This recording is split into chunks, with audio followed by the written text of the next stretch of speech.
Nai-imagine mo ba na gumising ng isang araw na akala mo'y patay ka na? Kahit ang totoo ay buhay na buhay ka pa naman talaga. Kilalanin ang isang lalaki na tawagin natin sa pangalang Graham, isang British national, ang taong binansagang The Walking Dead dahil sa kanyang kakaibang medical condition na tinatawag na Cotard Syndrome.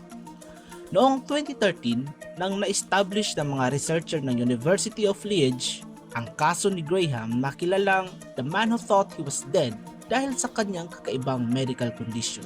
Si Graham ay nakaranas ng matinding depresyon. Isang araw, pagkatapos ng isang suicide attempt, nagising siya na may kakaibang paniniwala. Iginigiit niya na ang mga bahagi ng kanyang katawan, lalo na ang kanyang utak, ay wala na. Di umano'y siya ay aktwal na patay na. Sa kabila ng kanyang kakayahang maglakad, magsalita at mga tuwiran ng lohikal sa karamihan ng mga paraan, itinatanggi niya ang pagkakaroon ng kanyang pisikal na sarili. Sigurado siya na patay na siya. Sinabi niya sa mga doktor na wala na umano ang kanyang utak, patay na umano ito. At humantong pa nga ito na tumigil siya sa kanyang pagkain dahil para sa kanya, hindi na niya ito kailangan dahil sa isip-isip niya ay talagang totoong namatay na ito.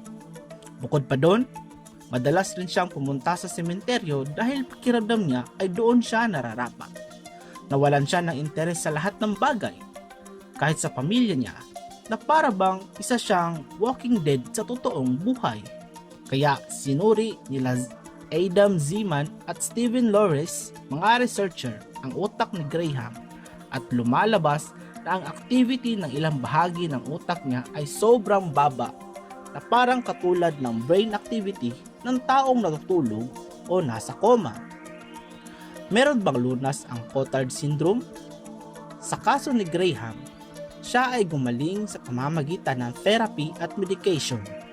Sa patuloy ng psychiatric care at medication ni Graham, kalaunan ay gumaling ito sa halos lahat ng kanyang emotional at cognitive function.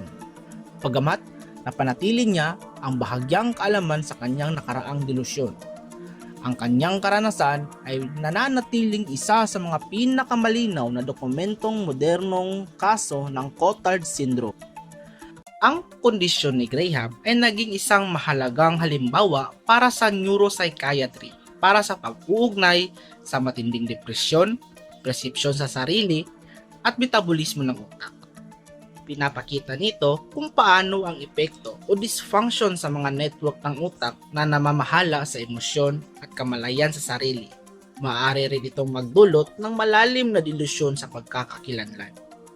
Kung nagustuhan mo ang ganitong klaseng mga content, huwag kalimutan na i-hit ang subscribe button, like at notification bell para updated ka sa mga susunod ko na i-release na mga video.